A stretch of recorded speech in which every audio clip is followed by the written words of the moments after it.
زما په قبر د ګلونو څادر مه غوړوئ زما په قبر د ګلونو څادر مه غوړوئ ما راوړلي په سینه کې د قرآن ګلونه. Who is the best among us?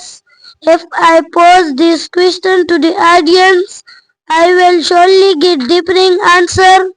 But let me tell our Muhammad sallallahu alaihi wasallam said, who regard خيركم من تعلم القرآن وعلم. عليكم ګرانو کتونکو مدرسه الصفه للبنين والبنات کې ناسي بچنګي را سناسته د مولانا محمد علي صاحب زوی دی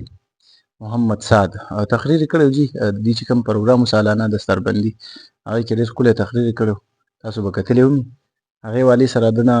ریکارډینګ کوو چې دغه تقریر به موږ ته مو کې تاسو یې وګورئ شیر کوئ به ضرور د حوصله افزایي لپاره نو ساده څنګه یې زویه خیر ښه او ټیک ټاک یې او خیر تا څومره عمر دی 9 سال 9 سال سکول ته ځې که نه او کوم کې سبق وایي دویم ښه ښه نو تقریر به راته کې او خفه کېږي خو نه که نه نه صحیح ووایې ما چې خفه ناسې نو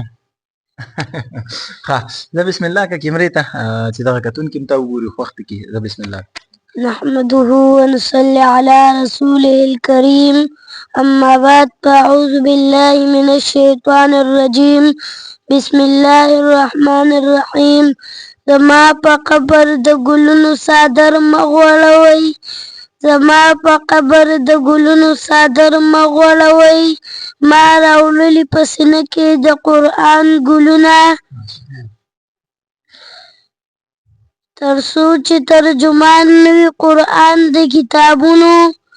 تر څو چې ترجمان نه وي قرآن د کتابونو ستکه راډک شي کل جهان د کتابونو. Who is the best among us? If I pose this question to the audience, I will surely get different answer. But let me tell us what our Muhammad sallallahu alaihi wasallam said, who regard خيركم من تعلم القرآن وعلمه. The best forum among you, the best is the person who learn the Quran, who teach the Quran. Remember, this could be in the forum of tajweed, tafsir, memorization, explanation, translation, and then he or she passes it on. There is another hadith, Imam al-Bukhari and Imam Muslim, who recorded it in their respective collection of hadith Mubarakah.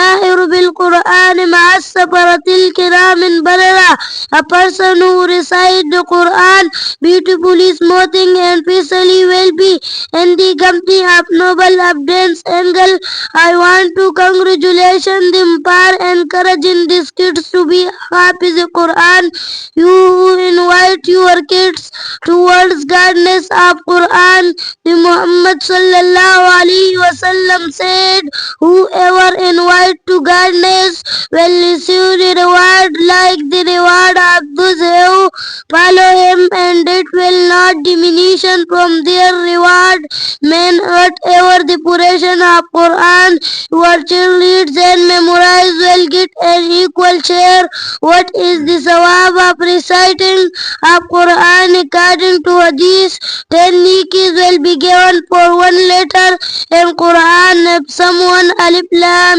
mim he is entitled to get 30 nikis. With this method of qualification, the complete sawab of reciting the entire Quran is beyond our comprehension. ماشاءالله ماشاءالله په یو څه باندې ښه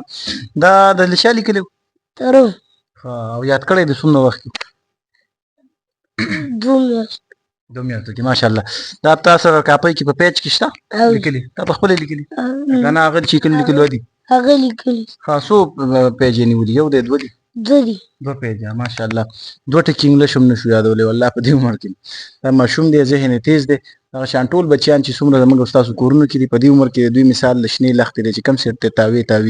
چې کله دا پخه شي کله زموږ سټیج تر ورسي کبه ته تاوي یو سایت دا به ماتيږي لکه د وچی چوکي نو دې عمر کې په ماشومان خواري وکي مهنت په وکي د دین طرف ته راولي دنیا خاصین پاتې دی یو سورز ژوند د اسم ته نشوړې تش کپان دې هم پتن چې قسمت کې مشته کنه او یو سورز ژوند د دنیا په ختمېدو د الله دې اخري خاتمه په ایمان کې خو دغه بچنګي دې تقریر ته او د انداز ته چې ګورم نو تاڼي باباجي صاحب رامخې ته شي د هغه انداز دی چې سټارټ کو شو نو ماته بالکل مخې ته ودرېدو د تخبې نه زموږ یو داسې هستي تللې ده چې الله پاک دې قبر د نور نه ډک کړي او تخبې دې الله پاک د هغوی د برکت آباد ساتي او داسې بچیان چې چرته مینه اپریشیټ کوي نو ته خو به انعام هم غواړې اشنا ما سره خو جب کې لګي دي ورګه سره لګورم صحیح ده انعام خو واخلې ښه انعام که 10 روپۍ ولې نه خو ماشومانو ته خوشحالېږي به دغه پکې پاتې دي نو دا والا 1 2 3 سوه روپۍ دي ښه کتونکو د دې مدرسې سره که څوک تعاون کوي دلته د مدرسه ده د ماشومانو د اقرا ماشومې په نوم باندې چې کومه مدرسه ده اوس قاري صاحب سره ناست وم شیر اعظم صاحب ته هغوی ویل چېرې دویم چاته پاتې دی که څوک څه ډونیشن کوي دا نمبر هم تاسو ته ښکاري 0315 95 60 665 دا د مولانا محمد علي صاحب نمبر دی دا دویم نمبر د شیر اعظم صاحب دی دوی سره رابطه وکړئ خپله مرسته ورسره وکړي چې دا مدرسه آباد شي دا د دین چینه ده چې څومره خورېږي موږ تاسو ته پیدا انشاءالله بیا به راځو تاسو سره د دې ملاقات کوو د الله په امان